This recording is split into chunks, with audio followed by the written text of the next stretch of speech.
Hi, my name is Madison Stahersky Dunstall, and the topic we will be discussing today is decolonizing the nation-state.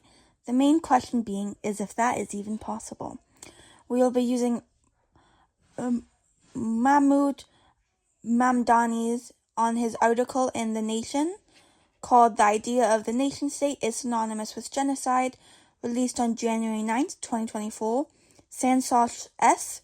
on his article of Wars as an Act of Cultural Cleansing on eFlux Notes, released on May 10th, 2022, and Karl Marx and Friedrich Engels' Manifesto of the Communist Party in the Marx-Engels Reader by Robert C. Tucker, released in 1972. First off, Mahmoud Mamdani argues that the colonial and nation-state is the same thing.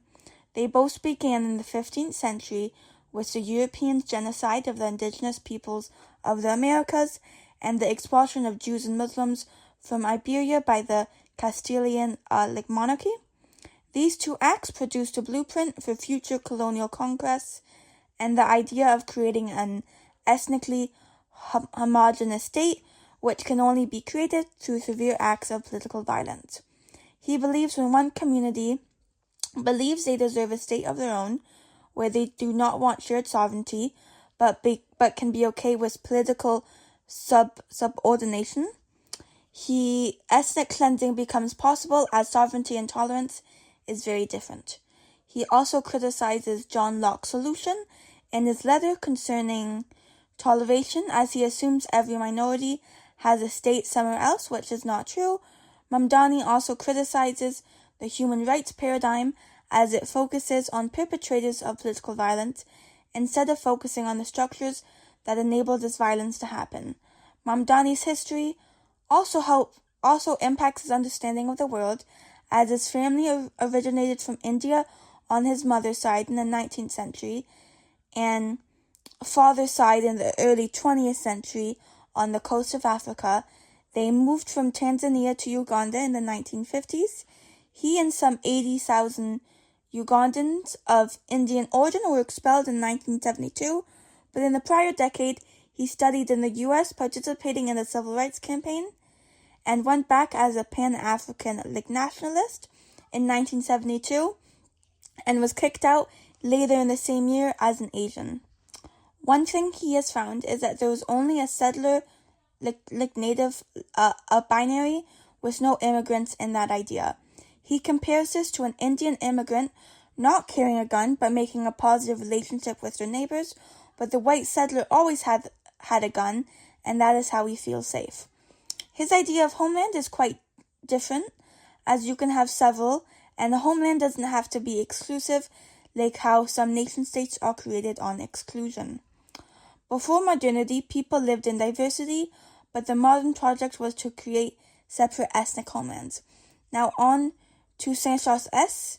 He starts off explaining a large number of Indians supporting the Russian invasion of Ukraine as a symptom of ambition for Hindu majoritarianism in India with an imagined Hindu Rashtra, as well as the warning of a strong and decisive leader. In Britain, the support of war is a response to the loss of imperial prestige. The celebration and urging of war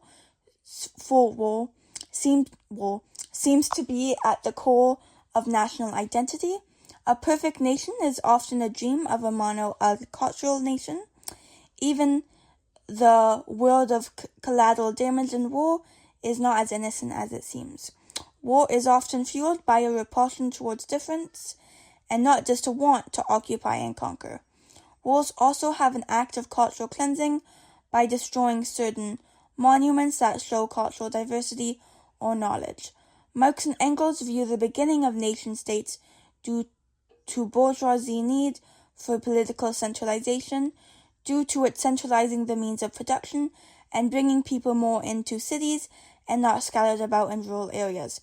Communists fight for the entire proletariat, not just of their own country. They believe the working men have no country. The proletariat have to fight for control of the nation, but not in the bourgeois sense. This will also lead to the end of nations fighting against each other, as they will all be united under the working class. Society has always been based on class antagonisms, and one eternal truth is that there has always been an exploiter exploiting the exploited. Political power has always been about supremacy, but once the communists take over and get rid of bourgeois elements, there will be no more need for politics in the traditional sense, as there will be no oppression. Now into my analysis. First, Mamdani, in my view, correctly points out that the nation-state and the colonial state are synonymous, which means the nation-state cannot be decolonized.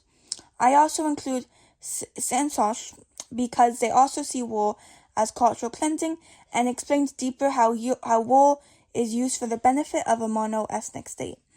I then go on to Marx and Engels as they give a solution to this problem, as the nation-state needs to disintegrate and everybody can come together under a new political system. While I believe the view is somewhat utopian, especially with the erasure of the state government political infrastructure, but the idea of looking away from the nation-state is the right thing to do. There have been many decolonial movements around the world which can be very liberating, but as Mamdani's experience correctly points out, is that they are still trying to create a mono-ethnic state which got him kicked out of his home country. But this point of having multiple homelands is a good point also, because it helps us to evaluate.